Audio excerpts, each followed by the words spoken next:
Welcome back to the channel. In today's video, I'm going to go through my championship transfer roundup, and let's get into this immediately. Starting off with Jordan James, who's officially signed for Wolves on loan for £1.7 million, and there's also an £8.6 million option that Wolves can activate. And overall, I think this is a really good signing by Wolves. I think they brought in a top quality midfielder for this level. I think he proved that last season for Leicester in a poor Leicester side. He was easily the standout player, and he never gave up as other Leicester players continue to give up. He's a player with a lot of potential, and I think he will be a quality player in the future, and he's already a quality player right now at this level. And as well as this is the exact sort of profile I think Wolves need to add to this side to play next to Andre. I think we saw in the first game against Blackburn, despite Manetzi scoring, it just wasn't working with him and Andre in the midfield. Manetzi's not good enough in a deeper midfield role, and he was just continuously advancing up the pitch, which was leaving Andre exposed in midfield. Once you add Jordan James into that side, the side will immediately become a lot more balanced. And he's an all-round midfielder, someone like a Jordan James. He can do the defensive work, and he can also offer something further up the pitch. And I think it's the perfect signing for Wolves to make. And if he has a really good season, you've also got the option to make the deal permanent. So overall, I'm a big fan of this Jordan James signing. Then I'm on to Hugo Bueno, who's been linked with Juventus, Atletico Madrid and PSV, as well as some more European clubs. Overall, I think this would be a loss for Wolves. I do like Bueno as a player. I think he's pretty defensively solid, and I think he's a decent left back for Wolves to have. As well as this, he can play as a centre half in a back three, but he may well be departing the side. But he's not an irreplaceable player for Wolves. You can bring someone in to replace someone like a Hugo Bueno, and someone that Wolves are considering is Harry Amas, who looks to be available for either a loan or a permanent deal this summer. He's currently at Manchester United. He's a really talented player, is Harry Amas, and he's been linked with Wolves, Norwich, West Ham and Stoke. There's lots of interest in a player like Harry Amas, and understandably so. I think he looks like a real talent, and it's a shame we didn't get to see him on loan in the Championship last season at Norwich because he picked up an injury immediately in his loan spell. But when he was at Sheffield Wednesday, I thought he was very good in a poor side, and I think he's going to be a player that's going to be great in the future. For me, I'd be looking to do a similar deal with Harry Amas to what they did with Jordan James, which is a loan with an option to buy. I think this would be a great pickup for Wolves to make if Hugo Bueno was to depart the side. Then I'm on to the next bit of news, and it isn't transfer news, but Kieran Trippier is out injured for 8 weeks, and this could force Wolves to go in and buy a right back this summer. They may decide that they need to go in and get one, as that is quite a while for Trippier to be out injured. As well as this, his fitness will be a concern this season. He's now 35 years old, is Trippier, and that is a big loss for Wolves because I think he's a very good player at this level, is Trippier, and he'll provide real experience into that side. Then I'm on to Mukasa, and it looks like he will be signing for West Ham on loan. Apparently there's no option in the deal to make it permanent, and he was previously actually in the West Ham Academy, was Mukasa, and I've got mixed feelings about this signing. I've seen a lot of people slandering the signing, saying it's awful, whatever, but I do think Mukasa can be a good player. I think he showed that at points last season on loan at Leicester. One game that I really remember was the one against Stoke, and the reason why I remember this is because he was just so good in that game away at Stoke, and he was absolutely brilliant. But apart from that, I think he really struggled to show his quality to Mukasa. So if you can get him playing consistently well and performing at that level, then you've got a top attacking midfielder. But if he struggles to perform at a consistent level, then there's no real point to signing someone like Mukasa on loan. And you expect that sort of inconsistency with a player like Mukasa, considering he's only 18 years old. Then I'm on to the next player, and it is Joel Perreault, who's officially signed for West Ham on loan. There's been some different reports around the potential fee for Perreault. One report was it was a £15 million option for the player, but it appears it's a £4 million loan fee and an £8 million obligation for the player if West Ham get promoted back to the Premier League, which you would expect they do. And overall, I think Perreault's a really good short-term addition for West Ham. I think he will do it for them at Championship level, and I could see him and Tate working really well in a front two, and that's what Nuno's most likely going to do with Joel Perreault. He's proven he can do it at this level. He was excellent for Swansea, then he was the top goal scorer for Leeds in the season that they got promoted to the Premier League. But despite this, I'm not overly sold on the signing of Joel Pro. I think it's very short-term thinking from West Ham. I think they could have brought in a player that could have impacted the side this season and then potentially impacted the side in the Premier League. Someone like Joel Pro isn't going to do this. I don't think he's a Premier League level footballer. I think we saw that at Leeds last season. I think he's a top Championship player, and I don't see that changing anytime soon. And this is why I've got doubts around the signing, because I think a side like West Ham need to be signing players that are ready to step up to Premier League level if they were to get promoted, or players with the potential to step up. Someone like Pro isn't either of this. So that's my problems with the signing. And as well as this, if it is a £4 million loan fee, that's quite a hefty fee to pay for a loan deal. And if it is an £8 million obligation if West Ham are promoted, then you're spending £12 million in a player for essentially, for me, a season. Because I think immediately after they get promoted, West Ham will bring in a couple of strikers and Joel Pro will barely feature. So how I look at this signing is, if West Ham are promoted, you're essentially paying £12 million for one season, and overall I don't think that's worth it. I would have rather brought in someone that had more potential to be a Premier League player in the future, and someone that could maybe impact the side in the following season if West Ham are promoted, because that is what's most likely going to happen. Then I'm on to Jacqueline to buy a 21-year-old winger who can also play as an attacking midfielder. He's been linked with West Ham and Burnley. I would say this is most likely a loan, as he was only brought in January and he hasn't featured a lot so far. But what I can see from Tobias is he's a quick, direct player. I don't know a lot about the player apart from that. Then I'm on to Ahmedhodzic, who's officially signed for Burnley for £6 million. I'm a big fan of the signing. I think this is a great addition by Burnley. I think he'll come in and he'll instantly improve that defence. Him and Max Lane at the back is going to be really solid. And then you've also got Bashir Humphries who can play centre-half, but most likely he will play left-back. Previously, Ahmedhodzic has got previous Championship experience. He was a very good player for Sheffield United. He was one of the best centre-halves in the Championship that season, and I think that's a really good pickup from Burnley.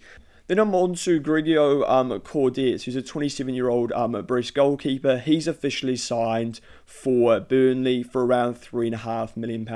That is the rumoured fee, as it is an undisclosed transfer. And overall, I don't know a whole lot about the player, and I'm unsure if he is the first choice. It'll be him and Max Weiss competing for that starting position. It'll be interesting to see what happens with that one. Then I've got Zion Fleming, who has been linked with Lille, Everton and Leeds. This is a player that 100% Burnley will want to keep hold of for the rest of the Championship season, but it is looking unlikely. I would be surprised if Fleming remains at Burnley, as I think he's better than Championship level, and he's already done it in the Championship. Does he want to have another season in this league? I would think he wouldn't, considering he performed well at Premier League level last season. And as Burnley are starting to make additions, what I want to do is look at a potential starting lineup for Burnley for next season. So let's have a look at this now. So in goal, you could either go with Max Weiss or Gregorio Cordet. I don't know the level of this player, but for now I'm going to put him into the starting lineup. Then at right back, I think it's fairly obvious. You've got Kyle Walker, I think that's fine. And then you've got Ahmedhodzic as the right centre-half, absolutely fine. Max Lane, left centre-half, that's fine as well. Then Bashir Humphries at left back, I'm fine with that. But what I would do is I'd look at someone like a Harry Amos who could come in and be another left back option. And then Bashir Humphries can be sort of a hybrid left back and centre half option. Then you've got the midfield where you've got Ragabur, who's a new signing, and Hannibal Mejbri. I think that's fine, but the more qualities can be added to that side soon. Once Josh Cullen comes back, he can play in either of those positions. I would be tempted maybe by a more creative sort of deeper midfield option, but it appears Burnley aren't looking at that right now. Then in the team, you've currently got Aaron Ramsey, but Burnley are looking at a creative midfielder. I forgot his name, but I talked about him in the last transfer roundup. I think he's from Poland, so they're looking at a creative midfielder. I think he can also play out wide. And then for the wingers, I've got Marcus Edwards and Sapatov. I wouldn't be surprised if Burnley look at another left winger before the window ends. And then up front, I've got Zion Fleming, and that is absolutely fine, but there is a chance Fleming was to depart the club. And also for the left wing position, you've also got options like Benal and Bruno Larson. So I think a Burnley 11 is starting to form. A couple of weeks ago, Burnley fans were definitely worried about the lack of business, but in the last couple of weeks, it's definitely started to form, and you can start to see what sort of lineup that Nicky Hayden wants to go with for the season, and I was impressed with Burnley in their opening game. Then I'm on to Yusuf Sadai, a 21-year-old midfielder. He's currently at Zaragoza. He's been linked with Burnley, Stoke and Leicester. So that could be that creative midfielder, that creative deeper midfielder that I was talking about. He can play as a box-to-box, but he's also played as a defender due to Zaragoza having an injury crisis. So he's a versatile player, and overall that could be a solid addition. Then I'm on to George Hurst, who is signed for £6 million, and the fee has a potential to rise to £10 million. Overall, I'm not fully convinced by the signing of George Hurst, because I just think he's a decent Championship striker. That's what I see Hurst being. Last season, I think he came up with about 10 goals for Ipswich. He wasn't really a consistent player for them, and he was just alright. That's my thoughts, really, on George Hurst, and I think when you're paying that sort of fee, you could have got someone better than a player like this. Whenever I watch George Hurst, I just go, oh yeah, you're an average Championship player, and I don't see anything special from him. And for Stoke to pay that sort of fee, I think you want more than that. In terms of position that Stoke needed to address, they 100% need to bring in a striker to replace Sam Gallagher. And I think what Stoke have done is they've just gone, okay, yeah, he's decent, he's pretty reliable, that's why we'll bring in George Hurst. Because last season they brought in that Schmid and it hasn't worked out at all, and now he's gone out on loan. So I think they've just gone, let's just get someone that's pretty reliable at this level. My issue with this is I think they've overpaid for the player. Then I'm on to Ben Johnson, who's a 26-year-old right back, and Stoke have agreed a loan deal for the player. Like Hurst, he is at Ipswich. And overall, I'm a bit more of a fan of the signing of Ben Johnson, because they haven't paid a transfer fee. It's just a loan deal. And overall, I'm more of a fan of this signing than the signing of George Hurst, because it's just a loan deal. You're not paying a fee. I think he's a decent addition into the side. They were actually also looking at Harry Clark at Ipswich as another right-back option, but he's ended up going to Preston. Then I'm on to Manu Dug, a 21-year-old centre-half. He can also play as a defensive midfielder when needed. He's currently playing in the MLS with San Diego. He's been linked with Stoke. He's a physical player that's good on the ball. The asking price of the player is about £5 million. That's what's been reported. Then I'm on to Arthur Okonkwo, who's officially signed for Charlton on loan. Overall, I think this is a really good signing by Charlton. I think they brought a very solid Championship keeper in for absolutely nothing. And it's very similar to the business that they've done so far. They picked up a couple of free transfers, Grant and Danny McInara. They're just decent players that are on free transfers, and it's just solid business. And it's the sort of business that Charlton needed to do this summer, considering they spent quite a lot last summer, around £10 million. And so far, despite spending little to nothing, I actually think they've improved their side. As well as this, they tied Jones down to a new contract, which was massive. So overall, I actually think Charlton having a good window. For Wrexham, it was clear that he wasn't going to be their first choice for the season. He was dropped at the end of last season, and Patterson had been brought in, and clearly Okonkwo wasn't happy with being a backup, and understandably so. So I think it's a move that's good for all parties, but I think Wrexham will be a bit annoyed that they've got no fee for the player, and he's probably going to be able to leave on a free the following summer. Then I'm on to Pepple, who's a Plymouth Argyle 23-year-old striker. He's been linked with Wrexham and Preston last season. He came up with 16 goals and 2 assists. For me, this could be a good signing for Preston. They need to add some goal scorers into their side. But for Wrexham, I think they should be looking at better than a player like Pebble. They should be targeting top Championship players, and I don't think Pebble is that. He's a physical striker who's a traditional number 9. That's what you're sort of getting with a player like this. So overall, decent signing for Preston potentially, but not a good signing for Wrexham. Someone that would be great to bring in would be Lucas Nemecha, a 27-year-old lead striker. He's been linked with Wrexham, but I don't see this happening at all. I can't see Nemetsha dropping down to the Championship. He had a decent season with Leeds in the Prem, and I can't see him be willing to make this move to Wrexham. If Wrexham can somehow pull this off, then it would be an unbelievable signing, but let's be honest, it's not going to happen. Then I'm on to Masamba, a 25-year-old Fenerbahce left winger. He was previously at Wednesday, but now he is signed for Norwich on loan. This has been confirmed. I thought he was a good player for Wednesday when he was in the Championship, and last season he came up with 1 goal and 4 assists in 17 games for Fenerbahce, a decent return considering the limited number of minutes that he did manage to play, and I like the signing of Masamba. He'll be a good short-term replacement for Ali Ahmed, who's currently out with an ACL injury, and he won't be back until next season. So overall, solid piece of business from Norwich. Then I'm on to Ryan Hedges, and he's officially signed with Derby. He's a 31-year-old winger that can also play as a fullback. He's definitely more of a winger, is Ryan Hedges, and this transfer has been confirmed on a free transfer. Last season he was at Blackburn, and he's been training with Derby recently. Derby really needed to add a winger in this window, and they still need to add more, and I think that was very evident in their game against Charlton. But I'm not hugely convinced by the signing at all. I think they needed to add wingers with real quality. Someone like Ryan Hedges doesn't provide this quality, and this is the sort of signing that's making me think that Derby could be in for a bit of a mid-table season.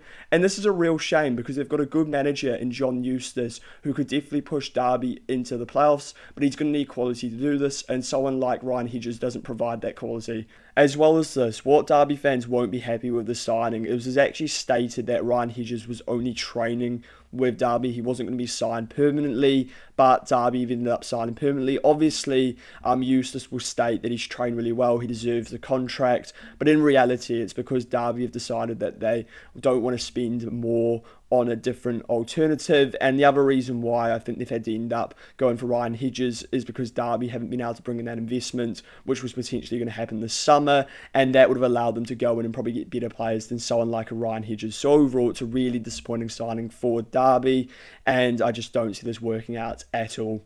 Then I'm on to David Strelic, and he's agreed personal terms with PAOK side and Greece, and Getafe are also interested in the player. Overall, I wouldn't be against the sale of David Strelic if I was Middlesbrough. Last season, I thought he underperformed. I thought he was pretty average. His finishing wasn't great. His overall play is decent, but I think you could sell someone like a David Strelic and bring someone in better. So I wouldn't be against the sale of David Strelic at all. But at the same time, if he was to remain at the side, there is some quality in a player like this, and if he could improve his finishing, it wouldn't be the worst player to keep around. So overall, whatever happens with this, if I was a Borough fan, I wouldn't be too bothered. Then I'm on to some more transfer news surrounding Borough, and this is more about what the sporting director at Borough has stated. He's confirmed that Borough are still interested in players, mainly in the loan market. This isn't a huge surprise, considering the amount that Borough have spent in this transfer window, buying the likes of VTech, Will Lancashire, Ashley Phillips, and more.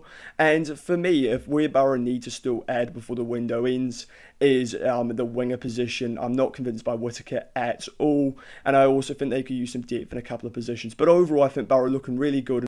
And all they need now is a couple of loans to get that squad into top 2 quality. And the sale of David Strelic could allow them to actually go in and buy someone of real quality as well. Then I'm on to Harry Souttar, who's been linked with Sheffield United. Sheffield United have actually had some bids rejected worth around £8 million for the player. Leicester have stated they value him at £10 million, but the recent reports are stating that Sheffield United are not interested in Harry Souttar anymore, and they're only looking to bring in players on loan and free transfers, and this would suggest that Souttar is no longer a target, and that is what is being reported.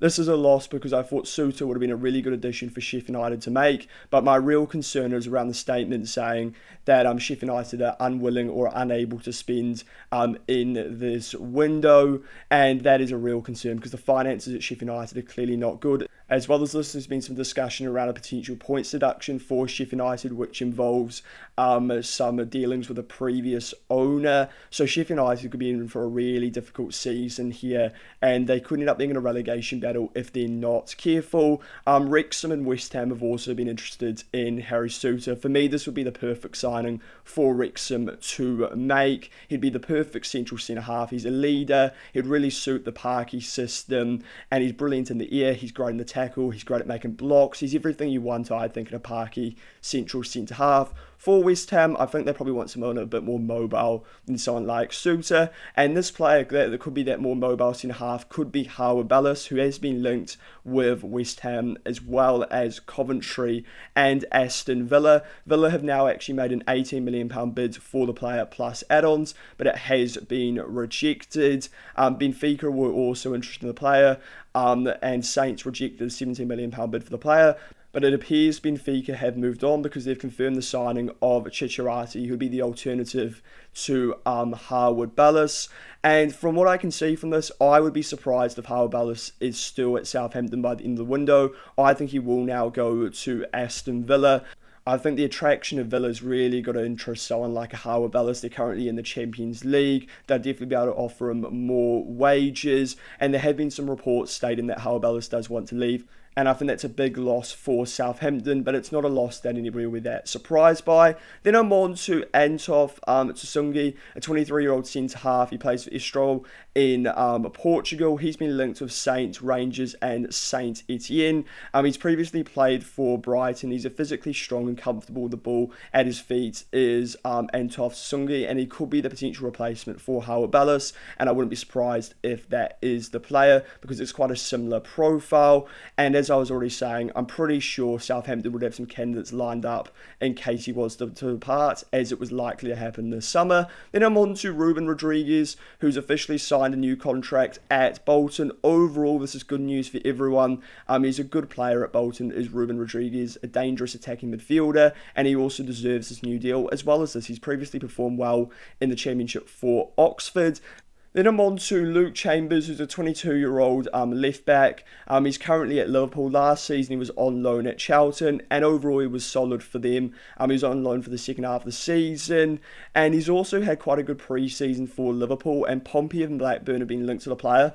Overall, I think that'd be a solid addition for either of those sides to make, and I think Luke Chambers would have a good season for them. And finally, we're ending off with a non-transfer, and that is the fact that Sankalos is in talks to buy a stake in Bristol City. There was discussion about this, but it wasn't clear who the person looking to buy a stake in Bristol City was. It appears it is this person. And overall, I think this is an investment that Bristol City should look to get into the club this summer or in the future.